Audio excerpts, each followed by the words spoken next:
Good evening, Vancouver. Welcome back to Canucks After Dark, Monday, January 15th, and coming back from a fantastic road trip for the Vancouver Canucks. 4 games since we last talked. It is, 7 points out of a possible 8, which no one really expected out of this road trip, but it's a fantastic result.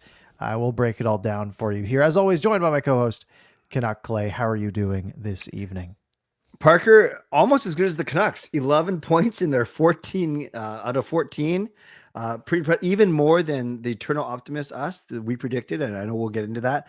But yeah, it's a great time to be a Canucks fan. It's we're complaining about cold weather, my furnace breaking down. Yet I'm not the one who had to drive back over the border just to fly to an afternoon game on a national holiday.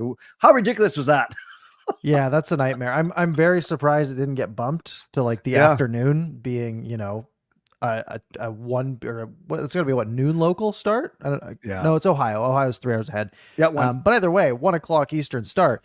They had a few hours ahead they could have moved it to, but no. The Canucks show up the night before at like 9 o'clock, and they get out there and honestly had an okay start. Allowed a lot of shots and got a point out of it.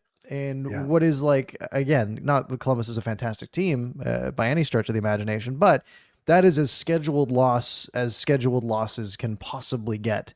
You got it. Yeah. And a point. That's fine.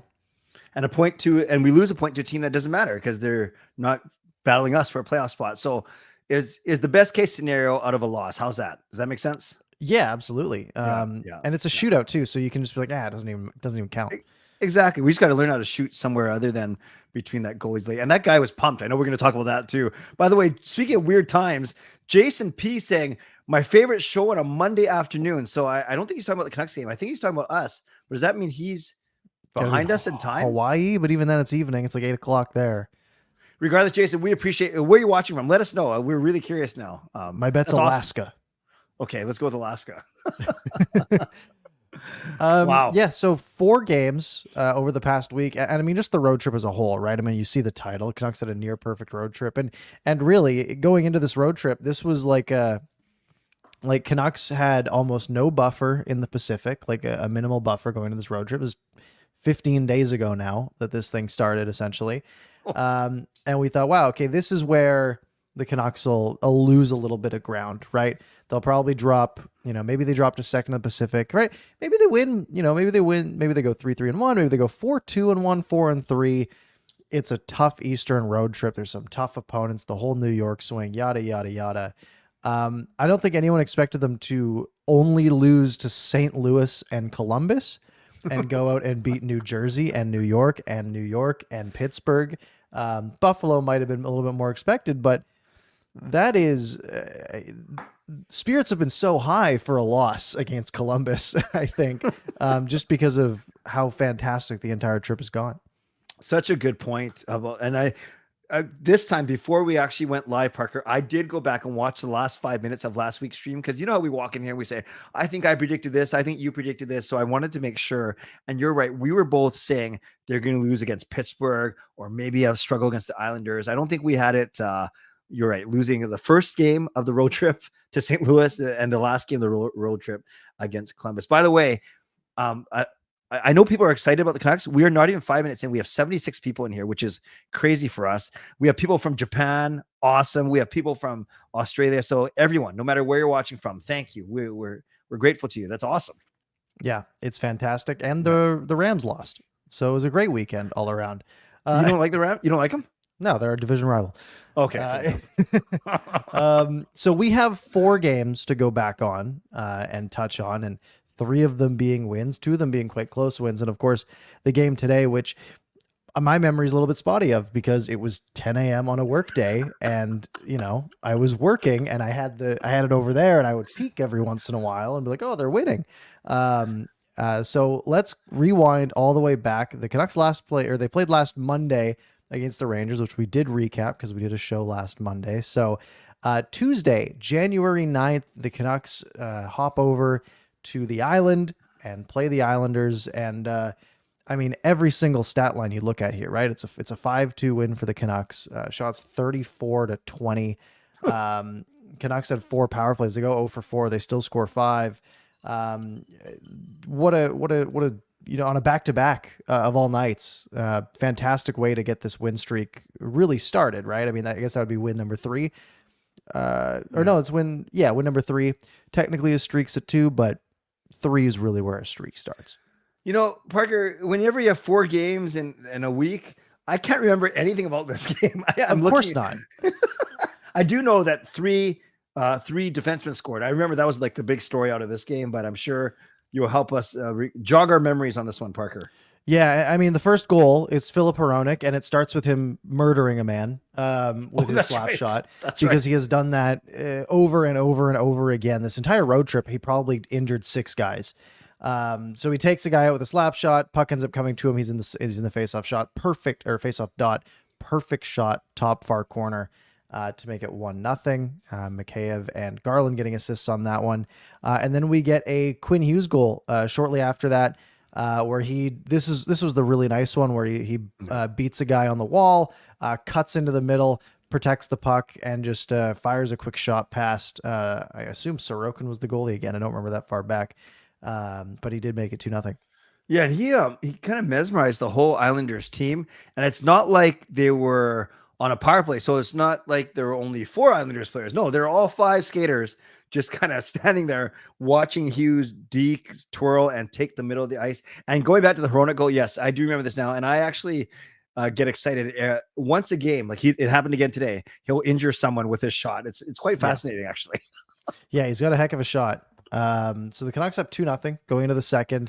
Not much happens for half the period, and then we get some vintage Elias Pettersson to start the second period. He ends up with a really nice pickpocket with some help. I'm not sure who. I think it was Besser who maybe helped with that, or was it? It was Hronek. Hronek helped him pick a guy's pocket. Pettersson gets the puck. Just super nice deke to the backhand. Goes backhand across the crease to Miller, who could probably shovel this upstairs. He's capable of it, but he goes back to Pettersson, and there's no doubt about it.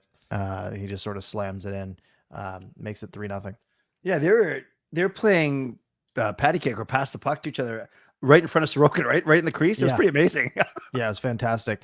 Nelson gets one back on the power play for the Islanders, and then we have Tyler Myers doing a little Thomas Vanek impression almost, just walking in down the right wing on a 4-on-3 rush basically, and just gets to the top of the circle and lets it go. We need more of this from everybody. Yep. Did you see the interview with Murph during the intermission? No. So Murph basically says to him, and by the way, great shot. That was clocked at 95 miles an hour. And it actually caught Myers by surprise. And he started laughing in the interview and he goes, cool. That's quite funny. He has so much leverage, right? Like so much time to build up momentum. Yes. Nelson got one back to make it 4-2, which allows the goalie to get pulled and allows Dakota Joshua to make a really nice move at center ice. Makes a steal, little pull back to the forehand, fires it from his own side of center. Empty net merchant Dakota Joshua, 11 goals on the season at this point to make it 5-2. Yeah, that's do you remember the Islanders? I know we talked about this when we were previewing this game. The Islanders game that was here is a lot closer. Is the overtime? Is it Horvat's fault for not skating fast enough? They smoked them 34-20, shots 17-4 in the second period. This was a nice game. Yeah, that was great. And it was one that, I was pretty nervous going in, right? I mean, like, sure, you just beat the Rangers pretty handily, but they must have expended every little bit that they had in that game, you'd think. Yep. But no, truly not.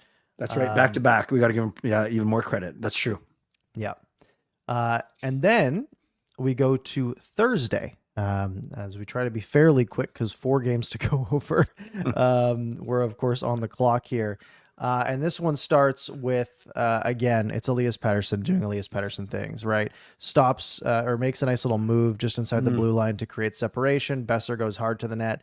And I'm looking at where Pettersson decides to pass this puck. Besser has no separation here on the defender, right? Like the defender's on him, and just it's the exact moment that Besser's stick gets ahead of the defenders that puck gets there, and he gets a piece of it to score. Just 2 very smart players. That's right. PD, he just makes that slight hesitation after gaining the line.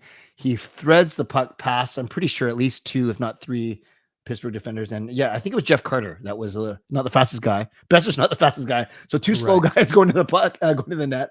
And yeah, you're right. An excellent pass by PD. And yeah, Besser scoring. We've talked about this. Not just his patting his wrist shot. He's a lot of deflections, even backhand roof daddies. He's doing great.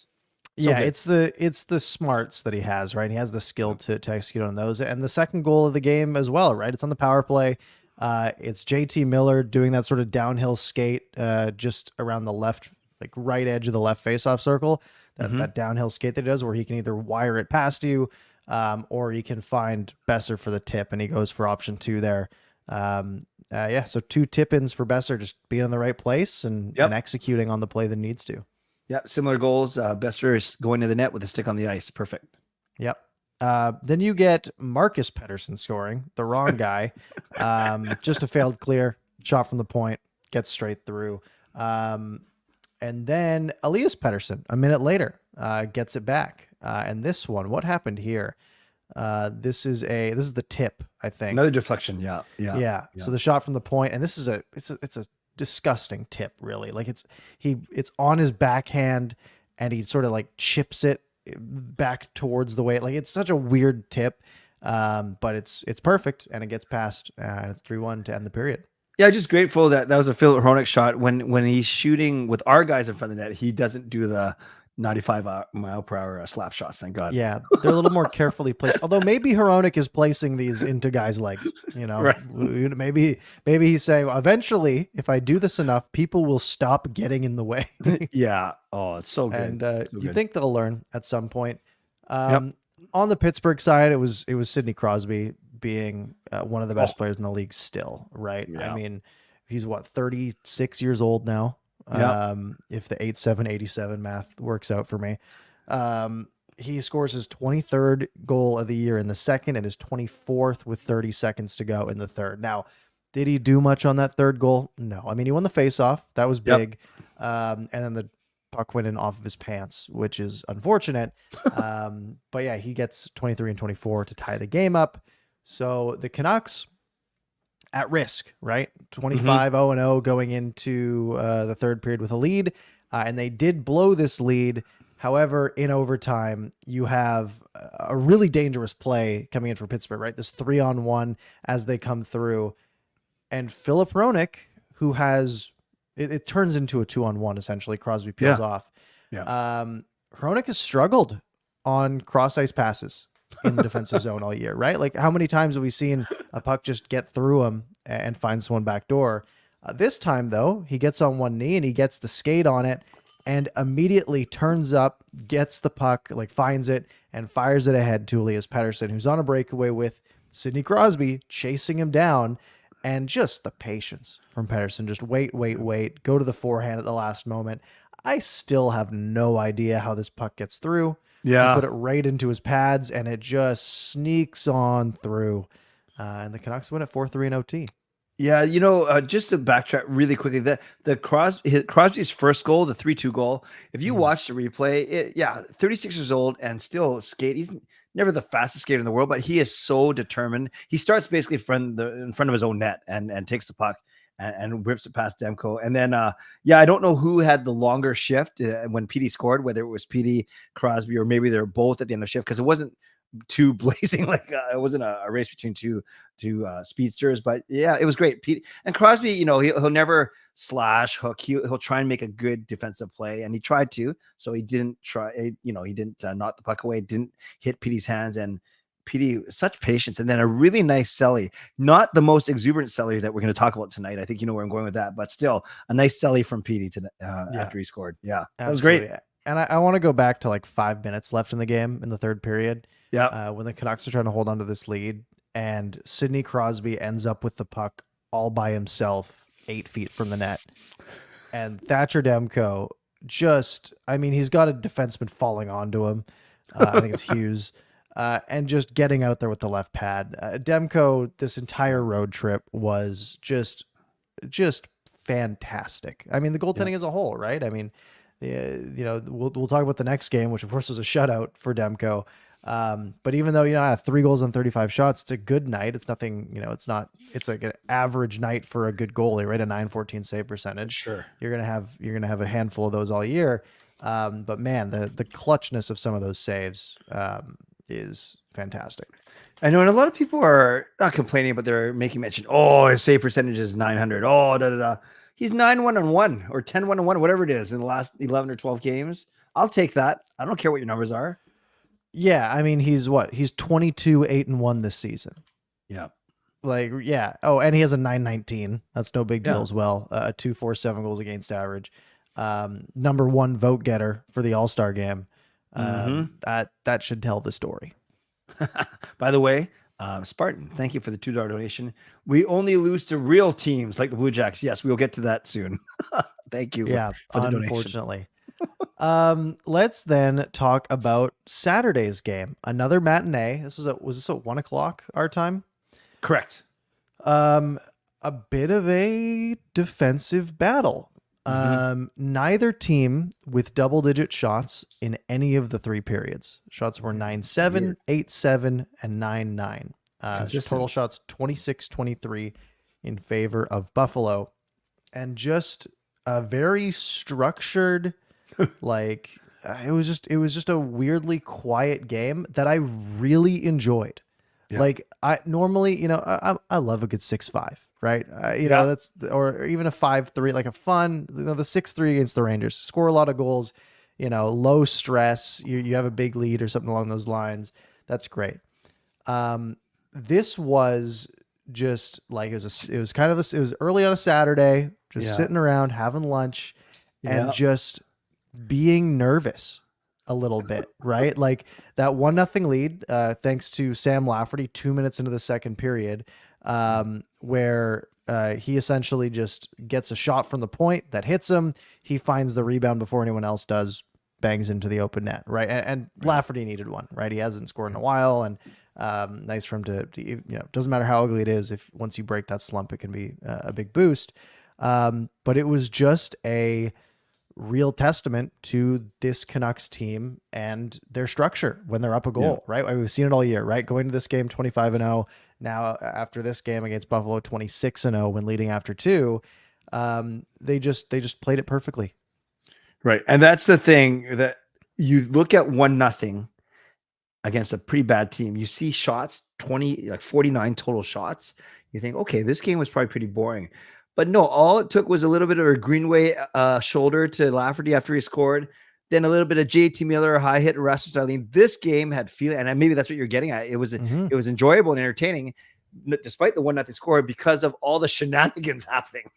Yeah, there was some spice to it, right? It was a bit of a spicy game, and it was a tense game, right? That third period, the Canucks defended well, but it's like, man, one shot and we're tied. Right. If this was a 3-0 game, it would have been great. And, a 3-0 win's great, but it wouldn't have had that excitement in the third period of like, man, like, hey, any shot could go. Right. And when you have a D zone face off with 4 seconds left or whatever they had, you're like, oh man, like just win the draw. Right. There's it was just exciting. And it was so early in the day that it was a great way to start the day. I guess late to start the day, but you know what I mean? What did you think of that Miller hit on Rasmus Dahlin?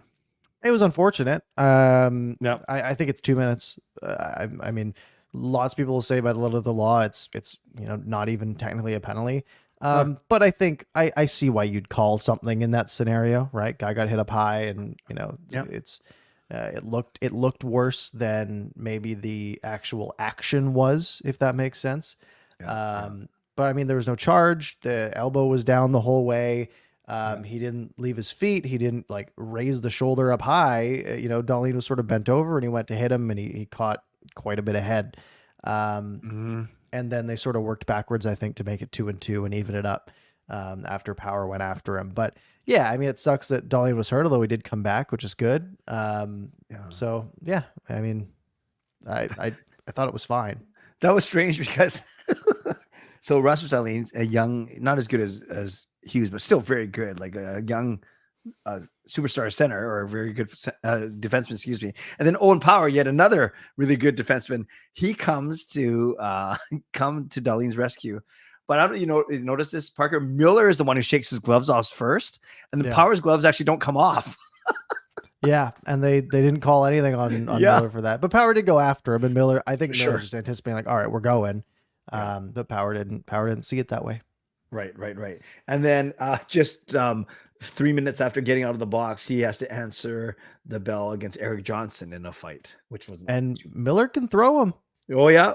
I mean, there was only a few punches thrown, but he got the takedown. Yeah, he did. Look, he's not a guy you really want to mess with. And that was a weird decision, right? I mean, part of it's like, oh, hey, you're Eric Johnson, you're taking JT Miller out for 5 minutes. That's a good trade. But you're Eric Johnson on a team that's down to 4 D-men at the time, right? Right. So that took them down to 3 defensemen for that entire fighting major, which is they put Zegmas Girgensson back on D for a little while, and he almost immediately scored on his own goalie. So that's on Eric Johnson. Yes. Yeah, but you're right, Miller. And then I always get so nervous, Parker, when Miller's sitting in the penalty box and he's checking out his hands, make sure he hasn't broken any bones. I don't like that. No, that's not an ideal look, because that's a tough. Yeah. You're early enough in the season, and it's not early, but like it would be healed for playoffs at the very least. Right. But you wouldn't have JT Miller for a month or two, and that is not a place you want to be in when you're this hot. Exactly. Wow, pretty feisty. It was good. By the way, we should go back. Do you think, I know there are a lot of people were talking about this. I was talking about it on my show. Greenway, should that have been a penalty? That little shove after, and it was Lafferty's visor, I guess, that caught him in his cheekbone. That's why it started bleeding. But what do you think? Right.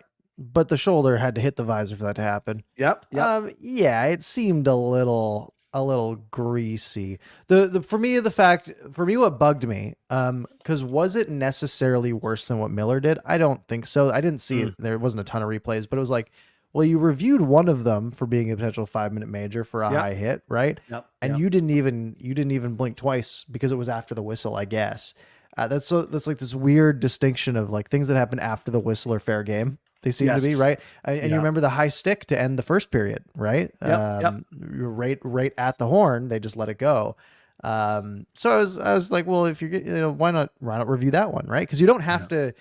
If you call a 5, you can take it completely off the board now in the NHL. You don't have to give 2, right? So you could just call it, review it, and be like, it was fine, or be like, it's 2 for for roughing, or even whatever you want to call it. So I didn't love that. I thought that was a little, in a world where head contact is very, not ideal nowadays, right? It's not NFL in the 90s where guys are, crushing people up high, and same with the NHL. There's a little bit more safety around concussions. And that Lafferty goal is funny. After he puts it in, after he gets hit by Greenway, you don't have to be an expert lip reader to see what the F was that. He says to the ref, and then he skates to go after Greenway. And then it's cool. Like all these bigger guys, Oman and who else, Zadorov, we're all standing in front of him saying, no, don't take a penalty. You got your goal, da-da-da. Yeah. Meanwhile, he's bleeding from his cheek. Yeah. Not ideal, but hey, he'll take the goal, I'm sure. Yeah. And the rest, I know there are a couple of scrums. There's nothing super dirty after that, but you're right. It was just kind of those intense, surprisingly. Yeah. Between the Pittsburgh and Buffalo game, those were 2. And I don't know if we put Columbus in that as well, but Pittsburgh game definitely had a playoff feel to it. Buffalo, even though they stink, it was quite an intense game. I don't know if it's playoff feel, but it was good. Yeah. Alex Tuck really had a part in that. He was running around a good bit. And honestly, look, if I'm a Sabres fan, I love what Alex Tuck was doing, right? You saw your best defenseman go down, your best player really on your team, and you're thinking, all right, I'm gonna go after your guys now, right? See how you like it. That one where he tries to run Quinn Hughes in open ice when Quinn Hughes makes a breakout pass, and then at the last possible moment, Hughes just spins off of it. Yes, I was like, man, you got to catch him, right? It literally reminded me of like Russell Wilson's first few years in Seattle, whereas like people were like, oh, you just tackle him, and he's just like running in circles around you. Hughes just does the same thing, right? He's slippery. He's, you can hurt him, but you got to catch him first. Right. Yeah, it's a little scary, but yeah, you're right. Hughes does that, either that quick spin or sometimes where he just kind of almost looks like he falls back, but just enough to, thank goodness. I just hope he doesn't get caught one day, but whatever. Yeah. So that takes us to today, Monday. Yep. Canucks against Columbus, and the death of the perfect streak, the That's right. 26-0-0. However, they've never lost in regulation after leading after 2 periods, so that's good. 52 of a possible, or 53 of a possible 54 points when trailing or leading after 2. And let's start before we get into that Columbus game. Carol, with 10 gifted memberships. Thank you very much, Carol.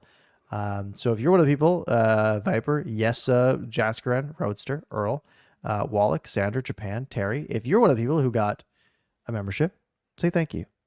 Thank you very much, Carol. All right. Canucks, Columbus. Yeah. Let's start this one off. I mean, Canucks open the scoring 5.5 minutes in. We also didn't talk, I guess Buffalo, there was that disallowed goal that we missed, but I mean, great shot from Brock Besser that didn't count, unfortunately. Oh, you mean the one where Petey went in behind Miller into the zone? Yeah, and tried to like poke it into his skates and then pull it out, but he didn't poke it far enough into his skates. So that sucks that Miller doesn't get that one. Yes. How about the Lotto line early, though? You get a JT Miller slap shot from the point. They sort of, the Lotto line comes in, does a nice little cycle for a few seconds, and Zadorov plays to Miller. Miller fires it. It takes a weird hop and finds its way into the net to make it 1-0. But that lead only lasted, 27 seconds, if my math is correct? Because Chinikov just came in and sort of ruined that. Everyone is on the wall in the Canucks zone.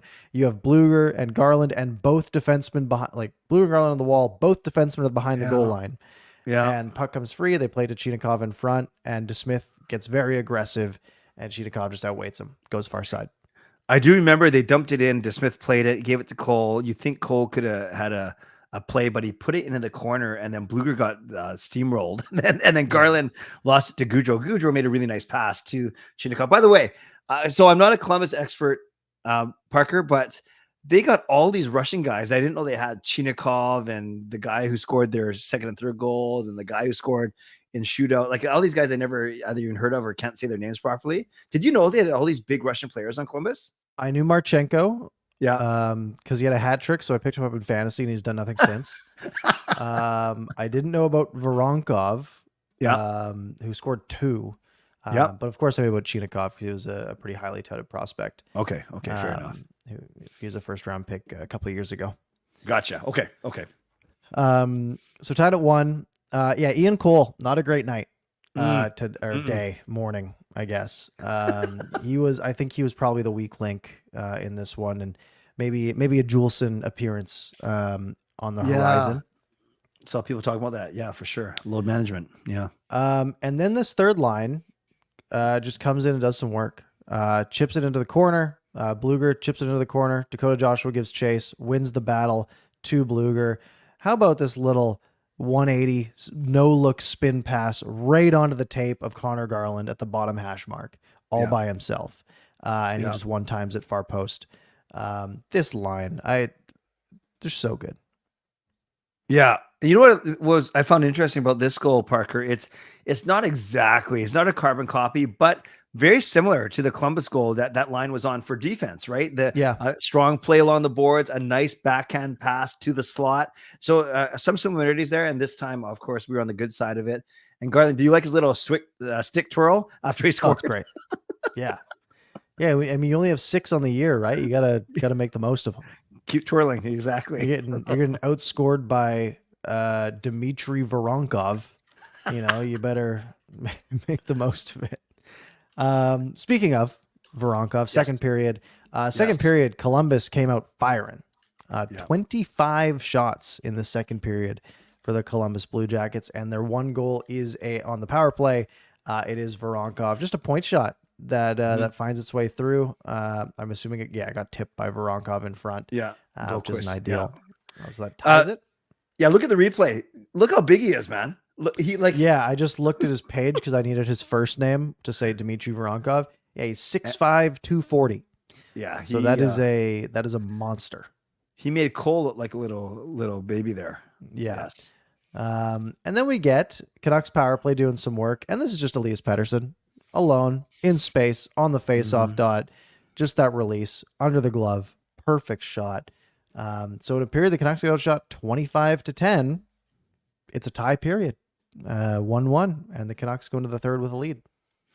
Yeah, that PD shot was pretty sick. They gave him a lot of time. They didn't close on him, and yeah, he can literally pick corners. He's so good. He's so good. Yeah, I'm gonna do a little Yeah. math here. Sure. He's on a 108-point pace, and he's been slumping. Yeah, I know that's this way year. more than I predicted in our little show. It's ridiculous. It's ridiculous. Columbus comes on in the third period. Again, only 7 shots in the third period, though. Like Canucks, again, they went into their shell and tried to just go hard defense. And maybe that works a little bit better when you're not in game 7 of a road trip. I genuinely, I'm not sure. Maybe that's having an impact, and because the Canucks have been so good at holding leads, and maybe it's also just variance, right? Like you've had so much, so many successful just defend for the entire third period periods. That you're Right. bound to let a couple in, even if they're back-to-back games. And this one just kind of sucked. I mean, from behind the net, DeSmith gets over, and it just somehow gets through him. Cole was on the ice for this one, as you know, and him and Oman got their wires crossed behind the net. Yeah, it's tough because DeSmith played so well. You look at that goal by itself, you say, man, it's a poor play. It is a poor play, but he made 40 whatever saves on the night. 41 and 44 he stopped. Yeah, so a 932 for DeSmith. Yeah, he was great other than that, right? And you throw enough pucks at the net, things might get through. Yeah, so what I say, Demko had a 919 save percentage on the year. Yeah. Casey DeSmith has a 918. Wow. So that's a heck of a tandem. Yep. So we go to the shootout. Overtime was... Did anything really happen in overtime? There was a really good save from DeSmith. And that's all I remember. You know what happened in overtime, Parker? PD took us off the power play. That's what happened in overtime. Right. There was the penalty, and then Pettersson just skating back. I think he just put the stick there when he shouldn't have. I don't even think he was trying to break the play up or slow the guy down. I think he was just skating back and put the stick in the guy's legs by accident. It was just one of those ones where just the stick ended up there. Guy goes down. It's an easy call. But yeah, overtime just goes back to 3-on-3. Yeah. And nobody scores. What was really neat is, and they made a note on the broadcast about that was basically our all-star without Demko. Yeah, our 4-on-3 was Besser, Miller, PD, and Hughes. Basically our all-star contingent. Pretty cool. Pretty cool. By the way, what'd you think of the? No, I'll wait till after the game. Okay. Shootout. Bunch of nothing really. No great chances. Miller and Pettersson both try to go 5-hole. And if you watch the replay, there are holes, like there's a gap on the 5-hole, and they missed it. Like literally, like both of those shots, there was a sliver about a puck and a half sized gap, and they both just missed it and hit the pad. So I don't hate their ideas on those, but of course they didn't work. Marchenko scores a sweet one though, with sort of the quick backhand poke. That DeSmith clearly was not expecting. Yeah, no, that was good. DeSmith looked solid too. He faced some really good shooters and Kent Johnson and stuff, but DeSmith is great. I don't play goal. I don't play hockey. Is that, do you blame DeSmith on that one? Or is that just a really nifty play by Marchenko? I'm never going to give a goalie a hard time for going 75% in the shootout. In general. I don't think that's a really nice play, right? You see a guy go backhand, you're expecting maybe he goes quick upstairs, like short side on the backhand side, or maybe he's going back to the forehand. It's very rare you expect just the quick poke. It's just it's a speed change essentially on the puck. It's a tough one. And then Pius Suter has to tie it up. Yeah, and he didn't. Again, what do you think of that choice? I rarely criticize shootout choices because it's just like, they wouldn't. It's not like they don't have this like more information than we do in that scenario, right? It's not like he's like, I forgot we had Brock Besser on our team, right? Like that's not what the case was. But Brock Besser's like, I think he's something like 4 for 20 in his career in shootouts. Like he's not a good shootout. Like he's got a great shot, But he doesn't have like fantastic hands or anything, right? His Vester's game is based on his shot and his hockey IQ and getting open. It's not very, great in the shootout. I think Pius Suter was something like 2 for 3 in his shootout career. Like not very many opportunities, but he scored a couple. And I'm sure they practice it, and I'm sure they have an internal competition to see who gets those spots. But And then Merzlikins, a bit of a celebration there. Yeah, I love it. Honestly, look, I mean, imagine Thatcher Demko win, or Casey DeSmith even wins the shootout and does that. Yeah, we'd be fired up. We're like, sure, dude, go off. He hadn't won a game in a month, right? He hadn't played. He hadn't played in 2 weeks. He requested a trade apparently a few days ago, right? Yeah, celebrate. Who cares if you're, one of the worst teams in the league? Like, it's not your problem. You haven't been, no, the people going after him or like Canucks fans be like, oh, you're whatever, you're, fifth worst in the league.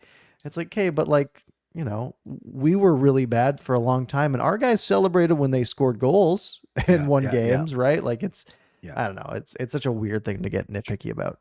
True. And so I had no problem with the celebration. I thought it was funny, but then when I started to learn the context, then it made a lot of sense. You're right. He requested a trade a few days ago. He reiterated that today. He talked about how he needed this win. It was like the monster had to be let out. I'm not even sure what that means, but yes, the monster had to be let out. He had to win. And by the way, yes, I want to get traded. Yeah. But good for him. Yeah, you know what's funny though? I looked at the stats, Parker. He started more than half of the games, like 23 out of whatever. Then Spencer Martin has started 13, and then that Tarasenko or whatever his name is, Tarasov has done 8. So he's had 50% of the starts. I guess he wants more. Yeah, and he came into the league hot, right? 2019, I think it was. Like he was I remember him being very good. I'll pull up his stats here. A 923 in his first season, in 33 games. And then his second season, 2020-2021, he had a 916 in 28 games.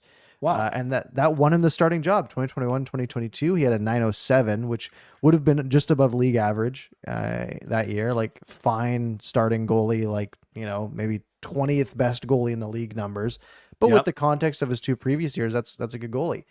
Last year he struggled in 876, and this year he's at a 906. Okay. So he's probably thinking, hey, maybe on a better team, I'm a better goalie. And probably, right? Columbus's defense isn't a team I look at and be like, oh, that's a stout defensive group, right? So yeah, I think he could definitely use a change of scenery. You know what I did notice about Columbus though too is they're actually pretty fast. I noticed they would their forwards at least were fast. I found them quite dangerous actually in the offensive zone. Yeah, they've got a fairly young team, right? Like they're in a rebuild, obviously. And they're looking pretty good. So what I was going to say really quickly is we know that Shorty, Dave Tomlinson, they don't travel with the team anymore, so they didn't get the same treatment up to Toronto, down to Columbus. So they just flew home to be safer. I don't know what Dan Murphy did. I guess he went, and then so they had to bring in a crew that I apparently the play-by-play guy does more like OHL and AHL games, and then Sam Constantino, who we see more in panels. And I thought they were fine, understanding that they're not regular Canucks guys. And apparently across, they're not being like lauded for being amazing, but generally people were okay with the job they did. I'm not sure if you noticed either way. Yeah, they were fine. It's a tough spot to step into, right? Like you're just like, hey, like this is maybe think about it, right? These are Toronto guys who, they've probably watched 15, 20 games this season of the Canucks, and that's nothing against them, right? Like there's a lot of hockey going on. There's a lot of Canadian teams. So yeah, that's to go in there and especially what we're used to. Right. The top tier broadcasting that we're used to from Shorty, especially. Yeah, I mean it's tough shoes to fill, but they did fine. Yeah, that's true. I agree. I was fine with it. It was good. So all of that takes it to a 5-1-1 road trip. Wow. And it takes the Vancouver Canucks, and it's just bizarre to even look at the standings with how close they were to Vegas and how close they were to LA. Those two teams have absolutely collapsed. Vegas not so, like 4 and 6 in the last 10, right? It's not good, but it's not the worst. Yeah. LA lost 8 games in a row. Yeah. They're 2-4-4 in their last 10. Like, they're getting loser points, which is helpful for them. And they still have 4 games in hand on the Canucks. But now at the point they win all 4 of those, they'd still be 4 points back, right? Yep. And the way they're Yep. playing right now, they're not going to win all those. Yeah. Canucks have a 7-point gap in the Pacific Division with 38 games to go. Yep. Yep. And the 2 teams below the Kings are the ones that are more fascinating. Edmonton 10-0, 10 straight wins. Seattle had 9 straight wins before losing. So that Edmonton, and we kind of touched on this last week when Edmonton only won 7 in a row. They basically caught up to LA. They're 3 points back with 1 game in hand. So they're in essence pretty. Yeah, that's fascinating. Yeah, it's going to be really interesting to see how the rest of the way goes, right? The playoff odds have changed dramatically. Just the line graph, that's Edmonton's line graph is crazy. So let's go through. I'm going to use the Athletic for their model, because that's what we've used all year. Yeah. As of right now, they have the Vancouver Canucks projected to finish 4th in the NHL standings, and it's close. Winnipeg around 111, Colorado and Boston and Vancouver around 109 points projected. Okay. Winnipeg and Colorado have hit the 100% to make the playoffs mark, or at least 99.5. I imagine it rounds up. Sure. The Canucks are sitting at 99%. Okay. So we're pretty safe. Where it gets interesting now is the division, right? The Canucks now have the best odds of any team in the NHL to win their division. Oh. Boston's sitting at a 55% chance, with Florida right behind them at 35 for the Atlantic. The Metro is between the Rangers and the Hurricanes, 51 to 37, and then obviously some other teams have little pieces of that pie. The Central, Winnipeg's at 53%, with Colorado at 34. Yep. And Dallas behind them. And then Vancouver is the projected to win the Pacific Division 57% of the time. Not bad. And the number 2 team is the Edmonton Oilers. Wow. What are they at, 20 something? 22%. The Kings at 14, Vegas down to 7. This is where it gets interesting, right? They have Edmonton now projected at 104 points, 96% chance that the Oilers make the playoffs as of right now. Which makes sense, right? I mean, sure, they're 4th in the Pacific, and you're like, oh, that's not great. But they have 4 games in hand over Seattle, who are behind them. They're a way better team than Nashville and Arizona and Seattle, frankly. And the run that they're on in their history, I mean, it's really looking like the beginning tailspin of the season. Wasn't enough to take them out, and it was not the team that they are. So clearly their new coach has been doing some good work over there. But yeah, I mean, they were down to on November 21st, Edmonton was below 50% to make the playoffs, but that was as low as they got, even with how bad their start was. Yeah. So they've essentially this 10-win streak has taken them from 70% up to 96%. And where it gets really interesting is that 5th spot. Right. Yep. So it's pretty clear. It's probably going to be Vancouver, Edmonton, LA, and Vegas in some order at the top of the Pacific. In the Central, it's very clear it will be Winnipeg, Colorado, and Dallas in some order over there. That 8th spot is now very interesting because the Minnesota Wild have won 2 of their last 10 games and have fallen from 60% to take that last spot down to 17 in the last 2 weeks. Wow. Which has brought everyone else up. It's brought Nashville up to 35%. It's brought Seattle up to 34%, and it's brought Calgary up to 34%.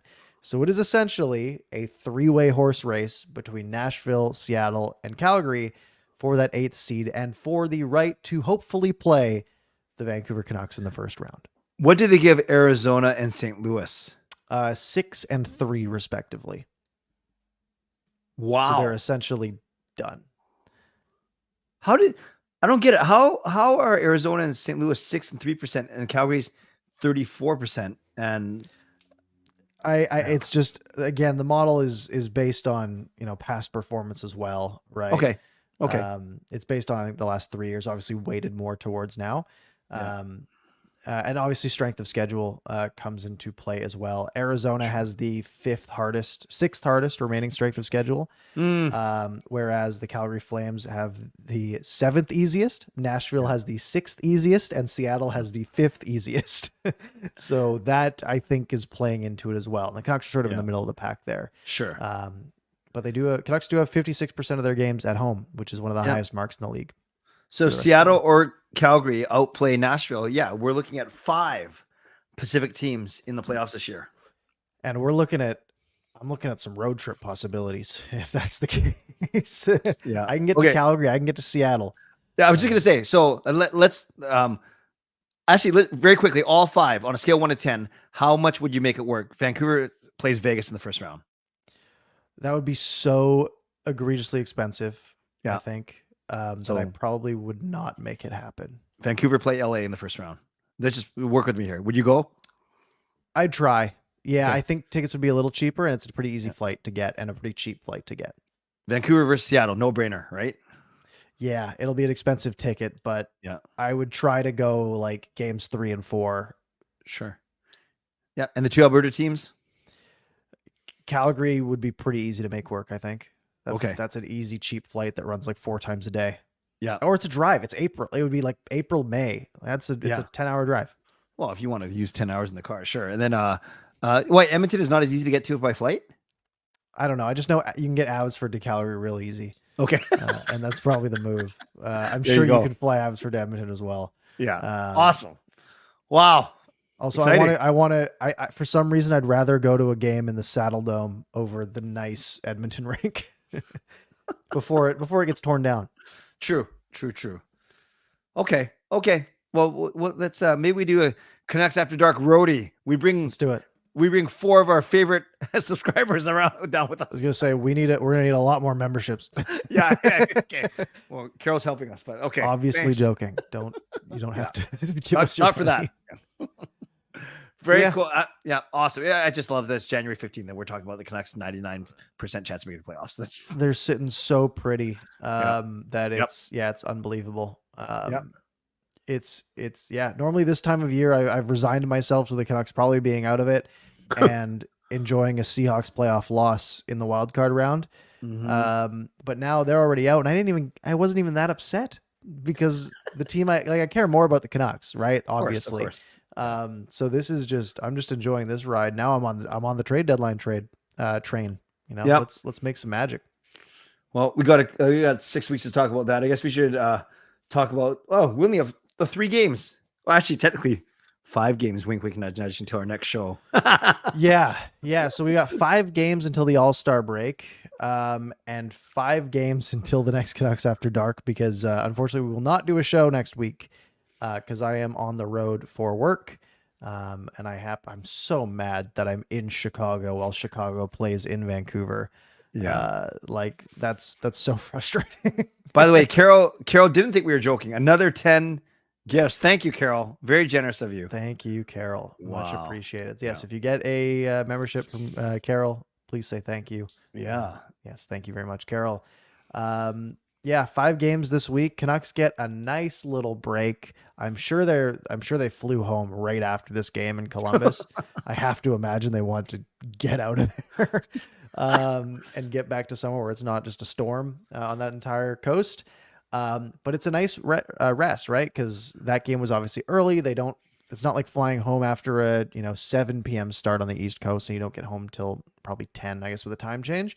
Right. They were probably home by 5, 6, 7 o'clock. So they can get some rest because they have the Arizona Coyotes on Thursday, the Maple Leafs on Saturday. And let's start with those 2. Let's start with the Coyotes in Vancouver. 2 days of rest for the Canucks. I don't know what the Coyotes are coming off of. The Coyotes will be coming off of 1 day fewer of rest. They're in Calgary tomorrow. And they're coming off a 6-0 win against the Wild on Saturday. Connor Ingram, 3rd best Connor in the league. Yeah, he's been good.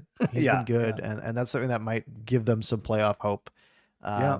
Is him. Although I'm not sure the NHL will love a 5,000 seat arena in the playoffs. But yeah, it should be. That's a game the Canucks should win. They have the firepower. They're the better team.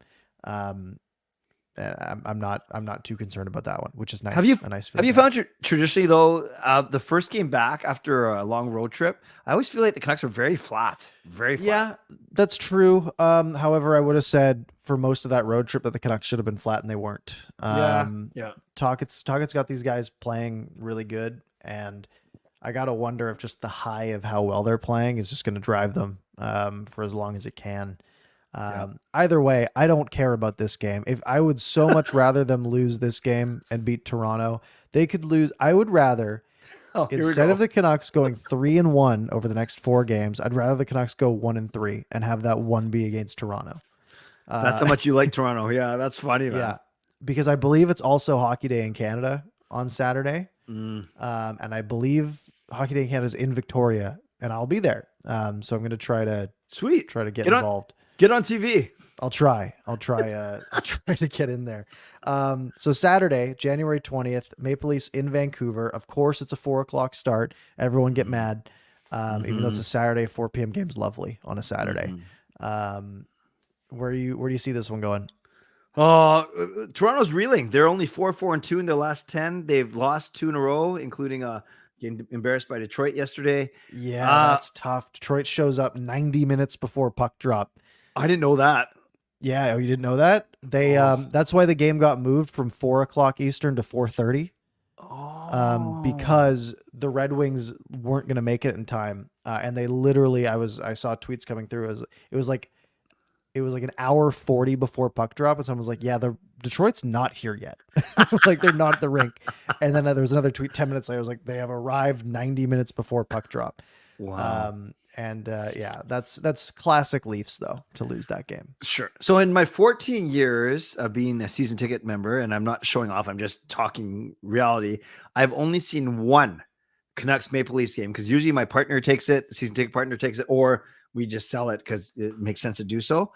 This one I can't even go. I'm actually at a wedding, so I can't wait to see the highlights saying that we beat them 7-2 or something like that. I would just love that. That's just one team I just love beating. Yeah, that would be fantastic. Battle of the All-Stars, our 5 against their 3 or whatever. Yeah, it's 4. They have 4. Yeah, they're 4. Yeah, it's a star-studded cast. Yeah, yeah. Be so good. hopefully they win that one. Monday the 22nd, which would ideally have been when our next Canucks After Dark is, but it will not be. Yeah. Unless I really make some magic happen, but I doubt it. It'll be midnight in Chicago. Chicago is bad. Yeah. 2 wins of their last 10. They've won 12 games all year. No Bedard in the lineup. This should just be a stomp, move on. No big deal. Their Hopefully. goal differential's minus 61. That's worse than our inverse of plus 54.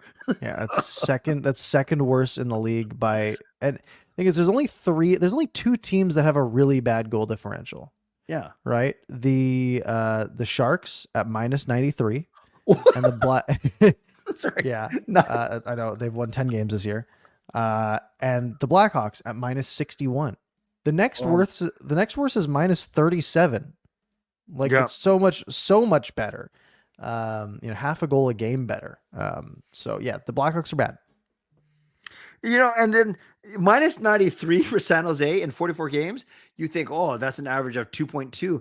But remember, they've won 10 of those games. So that's basically in 31 losses. That's crazy. I don't remember exactly, but I think, and I know the NHL actually allows you to go back in time in the standings, and I might need to do that here. I'm going to go back in the standings to November 20th. Let's see. Okay. San Jose had scored. Okay. I was going to say they've scored 2 goals a game right now. San Jose, they have 88 goals in 44 games, which is atrocious. And I was like, I feel like I made fun of that like early in the season. It was worse. On November 20th, they had played 18 games. They had 27 goals. They had a goal and a half a game. Oh my gosh. So that was, never mind. I take back what I was going to say. Although at one point, November 6th, they had 12 goals in 11 games when they were 0-10-1. So they're getting better. Oh yeah, Barely. great. Barely. Wow. we're talking about San Jose. The Canucks don't play San Jose again this year. No, sorry. Got too excited there. Yeah. Wednesday, January 24th, we've got the Blues at home. Again, all these games are at home before the All-Star break, which was fantastic. 5-game homestand. Again, lost to the Blues because they couldn't get any offense going. Yeah. They should be able to beat the Blues, and they get the Blue Jackets again. These are 4 teams that they should absolutely demolish, and one team that is pretty much a toss-up, I would say. Yeah. Although the Canucks will be the favorites in that one. They'll be at home. They should be the favorites in that game. So 5 I got my games number in which the Canucks are going to be the favorites. I got it in my head. You got yours? Yeah, 1-4. No, go ahead. 3-1-1. Yeah, that's about the pace they've been on, right? Yeah. It just feels like this run's got to stop at some point. Like it's got to slow down a little bit. But they did lose today, and we'll say that counts. So we'll go 4-1. Wow, nice. And the 1 will be against Chicago for some reason while I'm there, and make me miserable. Angela saying 1-4, RP saying 5-0. Okay, we're getting all extremes. But yeah, how many games over 500 are we now? Still 18. Enough. Right? Yeah. 18. Yeah. 18, 29, 11, and 4. Okay. Which is crazy. Yeah, these are not imposing teams. I'm just looking at the schedule, the calendar. It does, not imposing at all. It's crazy. These 5 home games, then All-Star break, then 5 away games, then like a 2, then a 3, and then there's a 9-game homestand in March, man. That's crazy. And here's the thing, right? Yep. This is a chance for the Canucks to, again, they have a bit of a gap on the Pacific.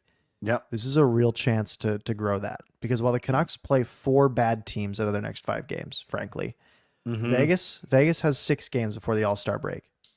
They play the Rangers, the Penguins, the Devils, the Islanders, the Rangers again, and then the Red Wings. Wow. That's a tough schedule. That's a tough stint going into the All-Star break. Yeah. The Kings play the Stars tomorrow. They have the Preds, who aren't that good, but they do play the Rangers. They play the Avs before the All-Star break. But then they do play the Sharks and Sabres. So they're going to go like 3-3 on average. There. And the Oilers, who have been hot, they've got it easy as well, right? Which makes sense because all these teams are coming to Vancouver. They're going to go to Edmonton as well. So they also have the Maple Leafs, Kraken, Flames, Blue Jackets, Blackhawks, Predators. So the Oilers are going to win a bunch of games. But Vegas and LA could fall off a little bit, or continue to fall off, I should say. And the Canucks should really win 4 of these next 5. They should. Which would take them to 70 points at the All-Star break in 49 games. Yeah, 21 games over 500 at the All-Star break. Amazing. It would be unbelievable.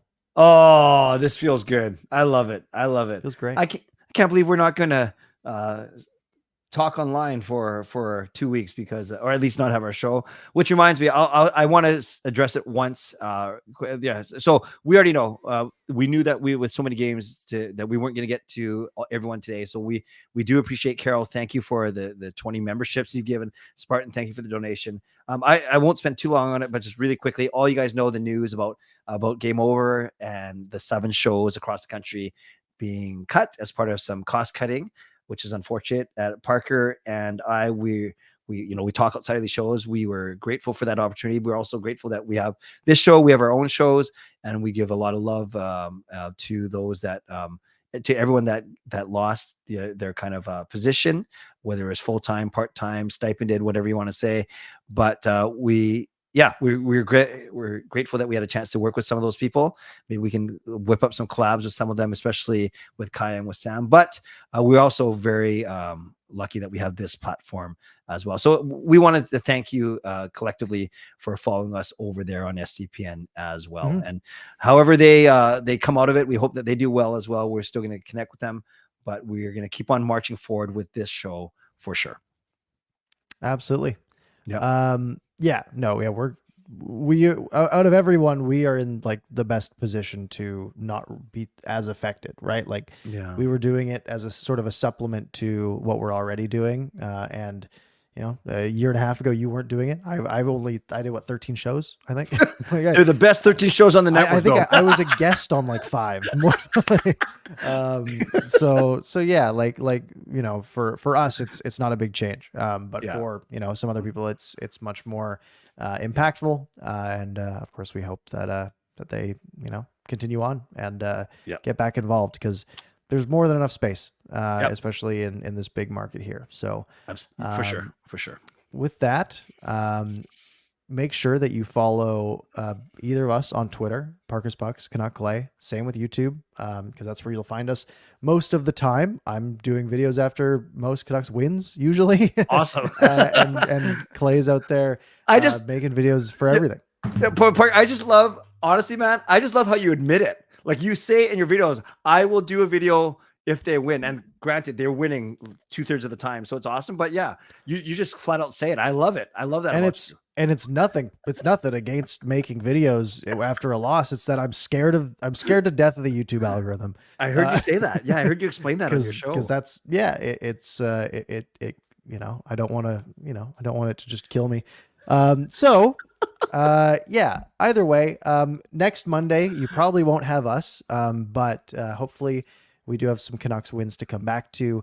We didn't really talk about the All-Star break coming up, which I'm very excited about. I'm so excited about how they're doing the skills this year. How it's just going to be 12 players, all the same players, just doing good players. Yes.